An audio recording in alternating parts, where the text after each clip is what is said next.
July 24, 1943. Outside the Himmelbett Ice Bear radar station. Berlin, Hamburg. Ober-Author Klaus Hartmann looked at his Würzburg's radar screen, his hand stuck on the range adjustment knob as he watched something that went against every radar operation rule he knew. This is the cathode ray tube. Showing clear returns from each plane had turned into a solid mass of glowing echoes. Many hundreds of them. There might have been thousands of them, and each one looked like a real group of bombers, spreading across his screen like a cancer, eating his carefully set up system. "This can't be real," he wrote in the station log, and his writing showed that he was confused. Either every Allied plane in the world is hitting Hamburg tonight, or the British have found something we didn't expect. More is seen on the radar. More planes than there are in the whole Royal Air Force. From what I've learnt, this is failure of tools. I have a feeling that we are seeing a new kind of war. He could hear the confusion spreading through the German air defense network through his headset. Controllers for fighters. Sending night fighters in the direction of targets that went away. Batteries for anti-aircraft guns were aiming their guns at fake groups. The master searchlights moved around in the sky without a plan. Their radar led them.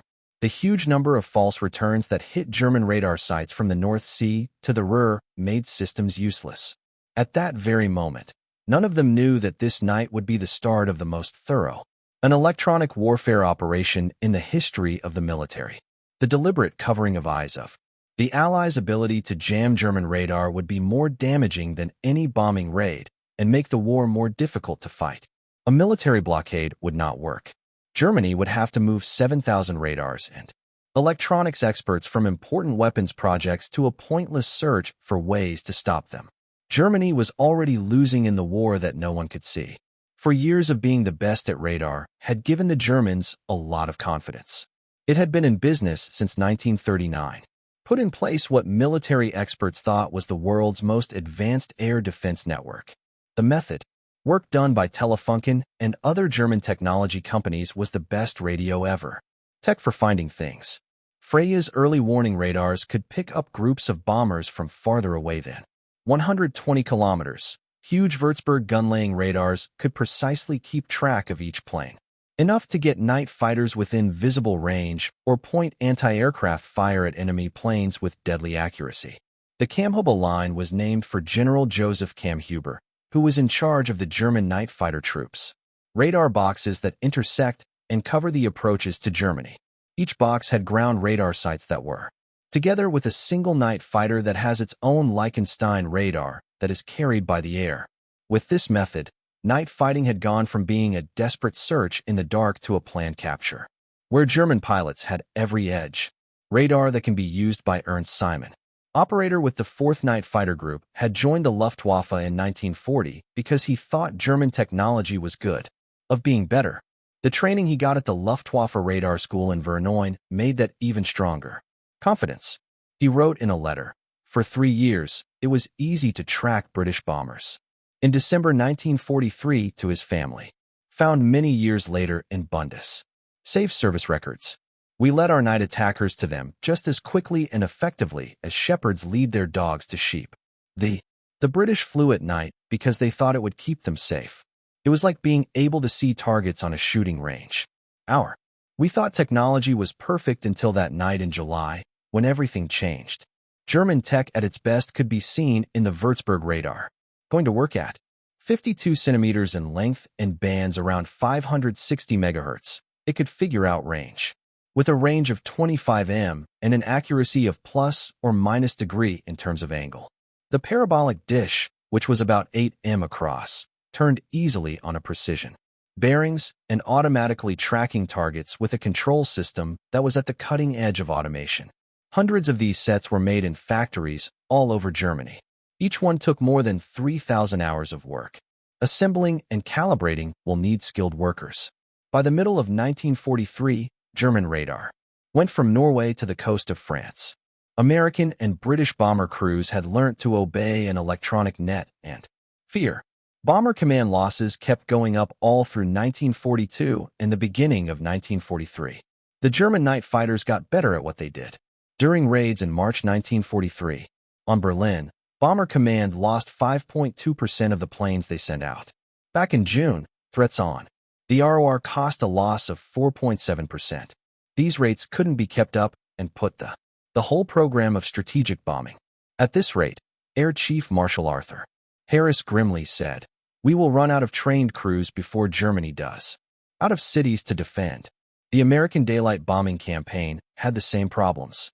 8th Air Force, B-17 Flying Fortresses and B-24 Liberators flew through bands of radar that were aimed at them. Flak that said aeroplanes were built with mechanical precision.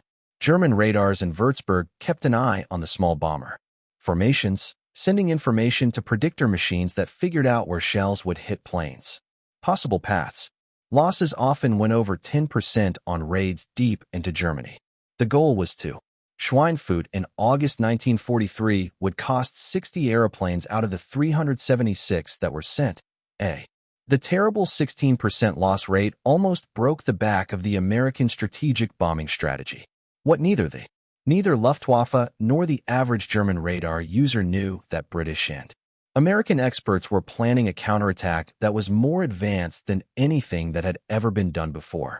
The labs at the Harvard Radio Study Center and the Telecommunications Study Establishment in Malvern, England. Since 1942, a lab in Massachusetts has been working on radar defenses. Their work, which they did in secret, would lead to technologies that would make German radar almost useless. Blind. The British big break came from a strange place. Joan Curran is a Welsh scientist who worked at TRE in the Radar Countermeasures Group, had been playing around with simple strips of metal foil. Her study showed that German radar frequencies could be seen through aluminium strips that were cut in half. Would be incredibly good at reflecting radio waves. It costs less than a penny to make each strip, giving off the same kind of radar sound as a big bomber. If thousands of these strips were dropped from planes, make so many false returns that they would totally overwhelm radar displays. The idea was beautifully. It was easy, but a strange strategic impasse had kept it from happening for more than a year. Scientists in Germany had separately created the same technology, which they named Duppel, the area of Berlin where the study was done. The two sides both had the enemy radio, but neither of them were brave enough to use it first. Dear Prof. The top scientific advisor to Churchill, Frederick Linderman, had strongly argued against using what the British called it a window. He told the War Cabinet that if we used it, the Germans would attack right away. We can copy it and use it against our own radar defenses when we attack Britain again. Battle Command and Anti-Aircraft Command put a stop to the technology for 13 months because they remembered the Blitz. Months. But by July 1943, the geopolitical calculations had changed. With firmness, most of the Luftwaffe's fighter units were now on the Eastern Front. Air strikes by Germany on Britain was down to nuisance strikes every once in a while. Even worse, British scientific intelligence showed that Germany had not set up any new radar bands that could not be jammed by windows. What was decided? Made. The technology would be used for the first time in Operation Gamora against Hamburg. Would change the way electronic fighting is done. The program for making things went at. Very quickly, British industries, such as those connected with the Ministry of Aircraft Production, started making windows in such large amounts that military supply officers were confused. Each bundle had 2,200 pieces of aluminium foil that were laminated to paper. The length is about 27 centimeters and the width is about 2 centimeters. At first, workers, many of whom were women hired for war work, cut and bundled the strips by hand. Machinery as the need for them grew. By the end of July 1943, every week, British factories made more than 200 million strips, which were enough to outfit every aeroplane that was used in attacks on Germany. The tactical deployment was carefully thought out. 24 Lancaster. On July 23, bomber teams got extra training on how to use the new gear they would be using. Harold Martin, flight lieutenant, who had been on the Dam Busters raid, wrote down how he felt in his flight log. We were told to use a flaret to drop one bundle of what looked like Christmas tinsel every minute. A timer or stopwatch. The intelligence officers swore that this easy step would. German radar is completely blind. A lot of us thought they were crazy. How could pieces of foil take out the whole German air defense system? We'd find out the truth soon enough. July evening. On March 24, 1943, the 24th started like hundreds of other bombing missions had before. At bases, In eastern England, ground workers got 791 planes ready for the biggest. An effort to beat Hamburg.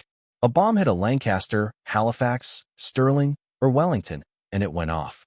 High explosives and incendiaries mixed together are very dangerous. The powerful bombs would blow off roofs and break windows. The incendiaries, containing 350,000 individual devices, would then ignite the exposed wooden buildings, causing an unstoppable inferno. What made this raid different was the extra cargo loaded into each aircraft. Crates of window bundles stacked near. On the way to Hamburg, every 60 miles, the flare chutes were ready to be used. Each bomber had enough on board to make a screen of almost constant fake radar echoes for the last hour of the mission, which is very important. At radar, across northern Germany, the night shift started their shift with no sign that this night would be. Not like a lot of other people. Oberfriede Hartmann at Station 3G finished with. His kit checks out perfectly, like it should. This is the Würzburg radar call sign. Calibration worked wonderfully with Canoni 3. The screen showed the usual background noise of ground. Backs up. It was easy to talk on the radio with fighter control at stayed. Everything was ready to lead fighters to British planes again that night.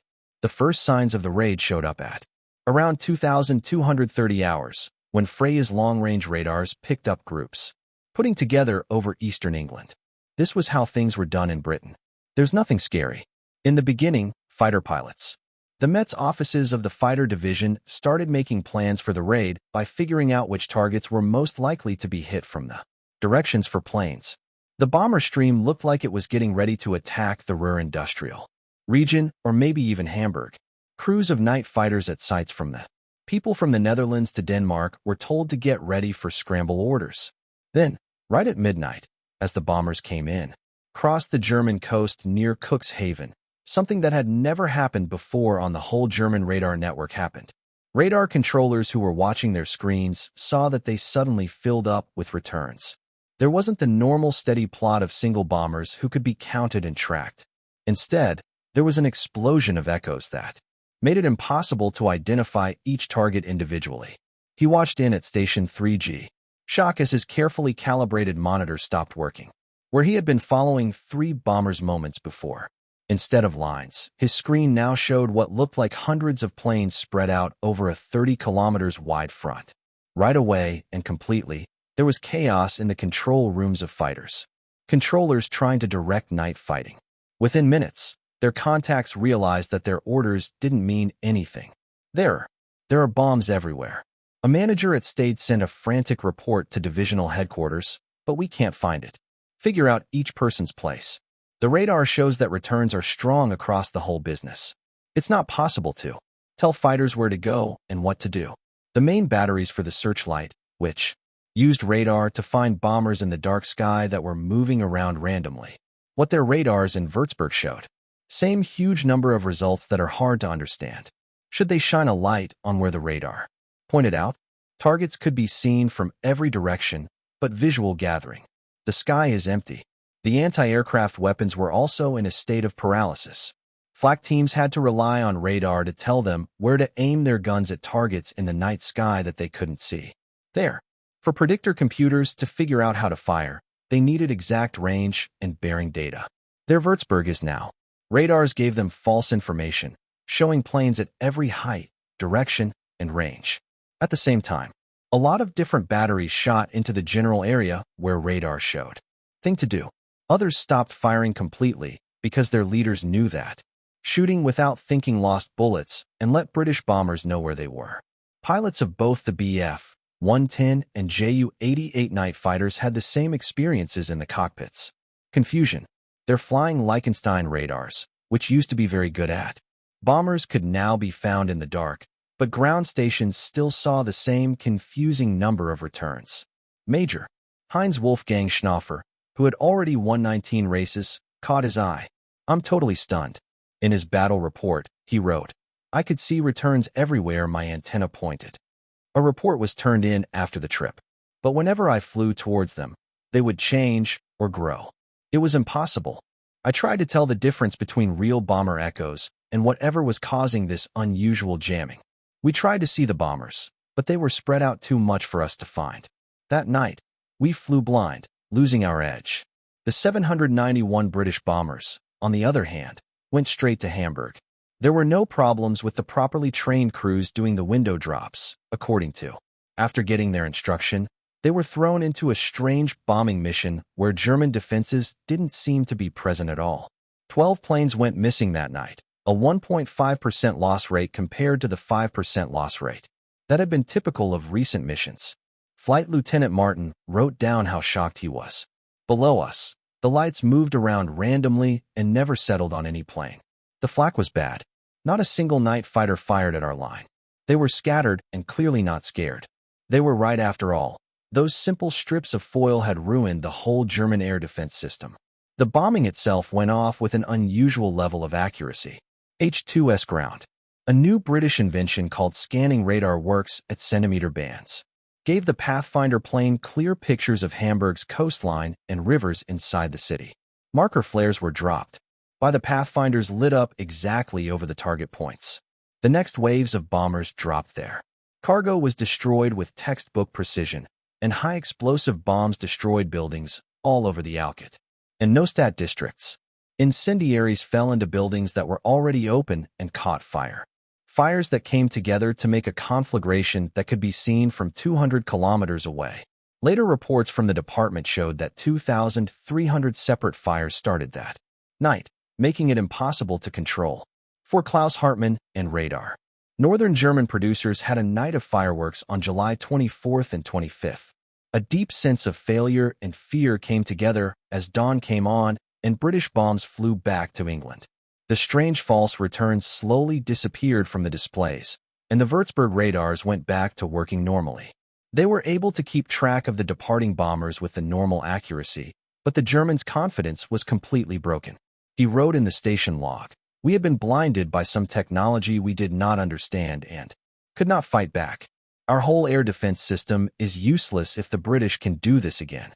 We had turned into useless overnight, was how the Germans quickly responded to this technological loss, but it didn't help in the end. Command, General Kamhuber called an emergency meeting of radar experts and jet pilots right away. Officers in charge. Everyone was wondering how the British were able to completely block German radar. Theories ranged from brand new electronic jammers to a huge step forward in radar absorption technology. The truth was even easier to understand and more deadly than anyone had thought. Speed when German forces arrived in Hamburg and found the streets full of millions of thin aluminium strips. Soldiers. As cops and firefighters searched the destroyed city, they saw the shiny foil hanging from everything. Trees that are on the roofs, in the streets, and floating in the rivers. Hans Pendel, who was the Reich's special representative for high-frequency study, looked at samples that made him more and more horrified. Within hours, he confirmed what every German radar expert already knew. Feared. The British had used DWWII, which is the same radar defense that German experts had made it, but they never used it because they were afraid of getting hurt. The consequences were clear right away. Terrible. Germany had no quick response because German leaders hadn't thought of any. It was thought that British radar technology was years behind German technology. No one had put any effort into creating, because using it as a defense against DWWII seemed tactically impossible. The British called Germany's bluff and showed that the prince didn't have any clothes on. Every radar station in the same simple, cheap countermeasure could be used against the German air defense network. Solutions started right away, but they ran into problems that couldn't be solved. After the war, General Kamhuber told Allied interrogators that the timing of window placement was. "Had you launched this 6 months earlier," he said, "it would have been disastrously perfect for Britain. They might have had time to make and sell a lot of radar sets that worked on different bands and weren't affected by this." But by July 1943, German radar output had reached a certain wavelength of jamming. Facilities were fully committed to ideas that were already in the works. The electronics industry was overworked and about to break point, helping to build the V-2 rocket and a new tracking system for night fighters, and a dozen other important projects. There was no extra space to change tools for new radar frequencies. The instant tactical response was so simple that it was almost medieval, said Heo. Hermann, a veteran bomber pilot, came up with a desperate plan that he called Wielder Saw, which means wild pig. Single-seat day fighters were used at night. Fighters, who could only see planes as silhouettes against the searchlights and fires below. Fighter pilots would be told to go to general areas where window clusters showed that a bomber was nearby. Stream, and then they would hunt on their own, using their eyes instead of radar. Was a cruel strategy that worked sometimes, but at a terrible cost. Day fighter pilots who weren't trained to fly at night. When they were flying and didn't have the right instruments, they lost a lot of people in crashes and friendly fire. The strategy was basically a desperate admission that Germany was no longer the technology leader. In one night, the Americans, who were watching the British win through a window, they sped up their own radar defense program right away. The Harvard Radio Research Laboratory, working in, together with British scientists at Malvern, had been working on making electronic jammers that could, instead of just making false echoes, intentionally mess with German radar. Their most famous invention was a thing they called carpet that was made to stop the Würzburg gun from firing, putting down radars that told German anti-aircraft guns where to aim their fire. Carpet was a beautifully designed system, technology that was at the cutting edge of electronic warfare. Unlike window, which relied on passive, carpet was an active jammer that sent radio waves by reflecting radar pulses. German radar systems are directly hit by frequency noise from the A/APT-2. The American heavy bombers were given a version with an antenna that could pick up German Würzburg radar broadcasts and a transmitter that sent back a strong signal on the same frequency right away. It was terrible for German radar controllers. Their screens didn't show clear images. Unfortunately, the plane came back, but there was so much noise that it was hard to track. Officer Robert Schun, who works in radio countermeasures and is with the 384 Bomb Group. In a battle report from December 1943, they talked about how well carpet worked. Our B-17 had 2 carpet jammers, one that I ran and one that the ball ran. As a turret gunner, I would use mine to scan the frequencies used by German gun-laying radar when we were over enemy land, and /APR for search device. When I picked up a Würzburg gearbox, which was shown by A, I would set one of the jammers to that frequency and turn it on so that the German radar would not be able to see it. Right away be filled with noise. We could see the bomber's effects in the form of flak bursts that had been. It was crazy how planes that were following us closely would suddenly lose their way and start shooting at random heights and directions. It was very exciting to see German gunnery go from being accurate to guesswork. By the end of 1943, the German anti-aircraft weapons were about 75% less efficient because of window and carpet damage. A study by the 8th Air Force looked at statistics and found that bombers lost a lot less to flak on flights where radar was used. Countermeasures were used. Bomb groups that used both window and carpet barrage blocking reported losing flak. Big battle damage going down from 5.5% to 0.4% and dropped from 2.5% to 0.4%. 0.8%. These numbers show the deaths of hundreds of bombs and thousands of aircrew. The Germans were saved by electronic warfare instead of armor or guns. As the Allies got better at jamming, the reaction became more and more desperate. Scientists all over Germany worked very hard to come up with remedies to the countermeasures. The Laus program, which got its name from the German word for louse, tried to take advantage of the fact that window strips fell, moving slowly through the air while planes kept their speeds high. In theory, this difference could let radar systems ignore the slow-moving chaff returns and only pick up fast-moving planes, making frequency-adjustable radars a top goal. If German radar could. When working frequencies changed quickly, it would be hard for Allied jammers to keep up with and block each new frequency. When it came out in late 1943, the FUG 220 Liechtenstein SN2 flying radar worked in the 90 MHz band, which was way below the frequency range where the window had been cut to stop it. The Telefon FUG 220 used a new type of receiver called Herskavie, which means stags. 8 big deep holes that stick out from the front of the plane are used as antlers. The lower frequency. This radar was able to see through window clouds that older systems couldn't see through at all. Using the SN2 system, night fighters were able to do some of their jobs better again. With 121 proven kills, Heinz Wolfgang Schnaufer would become the night fighter ace with the most points. Victories said that the new radar made him more effective at killing again. The SN2 helped us tell the difference between real bomber returns and the false ones that our old radars had picked up, he said. Wrote to the Night Fighter Command in February 1944 in a detailed report.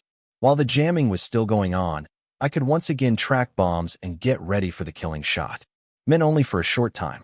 Allies' information was always thorough.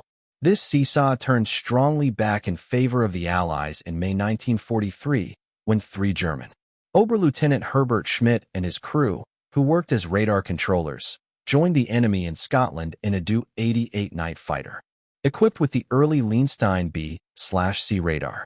The planes that stayed landed mostly undamaged at RAF Dice in Aberdeen, which gave British scientists with full detailed information on German airborne radar. Within weeks, knew there were now ways to fight back.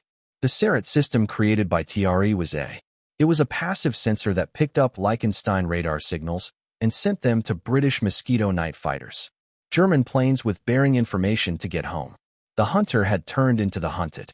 Because their radar signals showed where they were, night fighters were being followed by British soldiers using German weapons against them. The intelligence coup happened again, but this time it was even worse. Style in July 1944. A J-88 G-1 night fighter from 7th Staff of the Nachtiak Geschwader II with the allegedly safe FUG-G220 SN2 radar and the FUG-G2 27th receiver landed at RAF by accident. The crew got British navigation beacons mixed up with German signs, and the plane crashed in Woodbridge, Suffolk. Taken whole, with all of its electronic warfare gear still working. Within days, British experts knew everything there was to know about the newest German radar technology. New jamming devices were being made that were designed to beat the SN2. Everything was the same. The frequency range, antenna patterns, and pulse properties. Now known to experts in Allied defense tactics. The Piper jammer was. The reason TR moved quickly after the Woodbridge episode was to confuse the SN2 radar.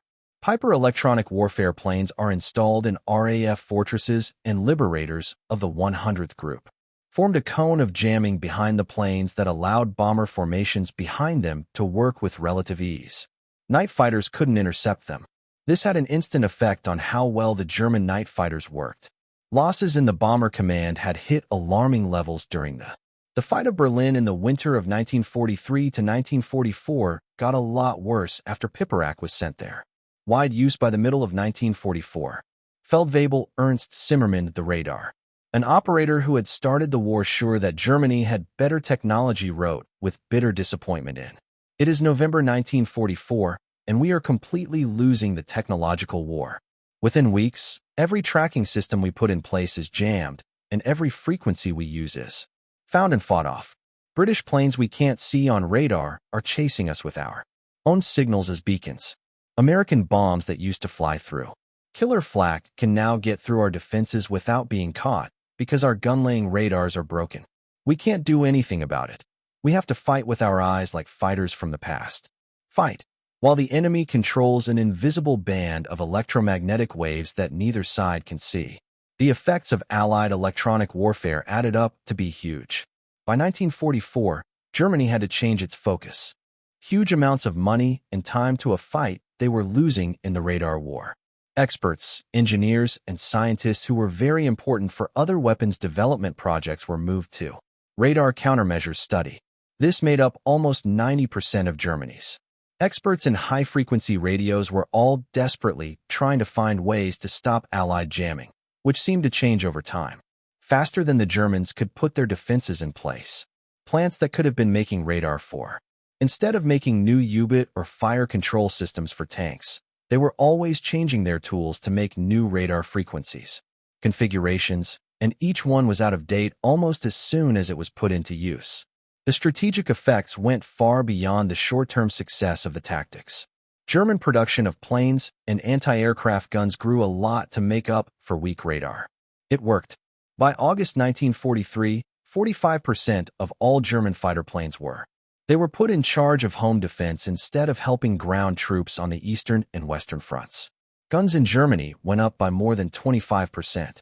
Each battery needs people, ammo, and repairs that took resources away from units on the front lines. Moving German factories from making weapons for war to making weapons for home defense was an unexpected but hugely important result. Because of the Allies' electronic warfare, the front lines of battle were badly hurt by a lack of air cover because resources were aimed at protecting against waves of bombers that German radar could no longer track or attack. The need for workers became just as damaging. In the end, 25% of all workers in Germany were needed for anti-aircraft units. 1 million men were called up from other military service to help make ammo and meet staffing needs. Those who could have been fighting on the Eastern Front or protecting the beaches of Normandy, but were instead standing next to. Jamming by the Allies made radar-guided guns much less useful than their physical abilities suggested. The mental effects on German radar operators and fighter teams were just as bad. Klaus Hartmann, whose watch had seen the first window launch on July 24, 1943, but kept it a secret. His entries in a diary found after the war showed a change from confidence to confusion to hopelessness. In August 1943, he wrote, "We are always changing how we do things, but the British. It is clear that things need to change faster." In December 1943, that not only do they have more technological equipment than we do, but they also have better equipment. By March 1944, I no longer. We think we can win the radar war, even though the other side fully understands our systems, and fight back against everything we do. Our foes can see us, but we can't. The last of Germany's air defenses came down in 1944 when Allied air. It was clear who was better. The D-Day operations in June saw that. Operation Glimmer and Operation Taxable were the most advanced fake electronic warfare operations of the war. Used radar reflectors on balloons and a special kind of aircraft window dropped in exact shapes to make the radar signature of huge invasion forces coming towards the Paracala, which will take the Germans' attention off of it. From the actual landing zones in Normandy, German radar officers and their equipment, the attack couldn't tell the difference between real threats and electronic ghosts because it had been jammed for months. They were able to win in part because German leaders didn't trust their radar to show them where the real attack was happening. By the end of the war, American heavy bombers usually had 2 or there are more electronic defense devices. The A/AP, too. It became common equipment, and over 14,000 of them were made during the war, more than all of the other electronic defense gear made by the Allies put together. This huge number showed both how much American industry could do and how important jamming was. German radar. RAF planes carried about the same amount of countermeasures gear. 100 Group of the Royal Air Force, which flew specialized electronic warfare planes with bomber streams. There were protective jamming cones around which attacking bombers could work with a lot less damage. The technological legacy went far beyond the immediate military effects. Electronic warfare was hardly even thought of at the time. Before 1940 had grown into an important part of military operations. The idea of radar countermeasures and countermeasures set patterns that would define military technology development for decades. The fast growth of jamming and anti-jamming methods showed that technological edge was only temporary, and that electronic warfare was a never-ending race to find and deception, being seen and not being seen. Interrogations of German radar after the war. Specialists showed how badly they were beaten. Dr. Hans Pendel testified to the Allies. As of June 1945, intelligence officers had given a full report. Putting up the window in July 1943 was the turning point from which we never came back, he said. After that, progress was slow because we were trying to counter Allied innovations instead of making our own better. We were 6 months behind the Allies in 1944 in terms of our abilities. Countermeasures technology. The gap had grown to at least a year by 1945. The Allies lost the electronic war not because their scientists were less smart, but because they were better at making things. The information we gathered gave us an unbeatable edge. We were in a war of innovation. Could not win. General Isef Kamhoba, whose integrated air defense system had been the pride of the Luftwaffe, offered equally bleak testimony. The Kamhoba line, which had been so effective in 1941 and 1942, became obsolete in a single night when window was introduced, he told his interrogators. We attempted adaptations, but each one was countered by Allied jamming within weeks. The final blow came when our own aircraft were tracked and destroyed using detectors that homed on our radar transmissions. We had become beacons. guiding enemy fighters to us. The psychological effect on night fighter crews was devastating. They knew that every time they activated their radar to find a bomber, they were revealing their position to British fighters equipped with Sarrett detectors. The hunters had indeed become the hunted. The strategic bombing campaign succeeded ultimately not just because of the weight of bombs dropped, but because electronic warfare blinded German defenses.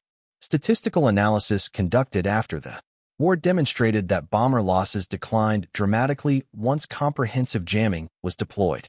In 1943, before widespread use of window and electronic jammers, bomber command loss rates averaged 4.5% per mission. By late 1944, with full electronic warfare support, loss rates had fallen to 1.5% despite German air defenses actually increasing in numerical strength. American 8th Air Force experienced similar improvements with loss rates to flak declining by 75% once carpet jammers became standard equipment. The human cost saved through electronic warfare was staggering. Conservative estimates suggest that radar countermeasures prevented the loss of over 450 heavy bombers in the 8th Air Force alone, representing approximately 4,500 aircrew lives.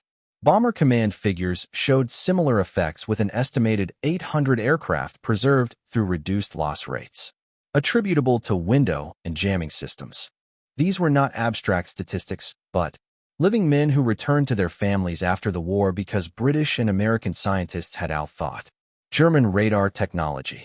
The invisible war fought in the electromagnetic spectrum proved as decisive as any campaign fought with bombs and bullets.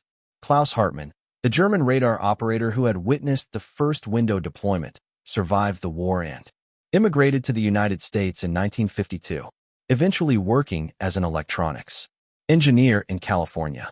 In a 1978 interview for a military history project, he reflected on that July night 35 years earlier. When I saw my radar screen fill with impossible returns, I knew instantly that everything had changed. Even though I did not understand what I was witnessing, the British had achieved something we thought impossible. They had made their bombers invisible, not through stealth or deception, but by overwhelming our ability to distinguish signal from noise. In retrospect, that was the night Germany lost the air war. We did not know it immediately, but the outcome was determined in that moment when our technological advantage evaporated like morning fog in sunlight. The story of German radar operators encountering Allied jamming technology remains one of the most dramatic technological reversals in military history. It demonstrated that wars are fought not just with firepower and manpower, but with knowledge and innovation. The side that could outthink and outproduce its enemy in the invisible electromagnetic spectrum held a decisive advantage that no amount of courage or determination could overcome. German radar operators, skilled and dedicated as they were, found themselves fighting a battle they could not win because Allied scientists and engineers had solved problems German planners never imagined existed. The broader lesson extended beyond radar technology. Electronic warfare established the principle that modern conflict occurs across multiple domains simultaneously. Control of the electromagnetic spectrum proved as critical as control of air, land, or sea. The nations that recognized this reality and invested resources accordingly gained advantages that shaped battle outcomes decisively.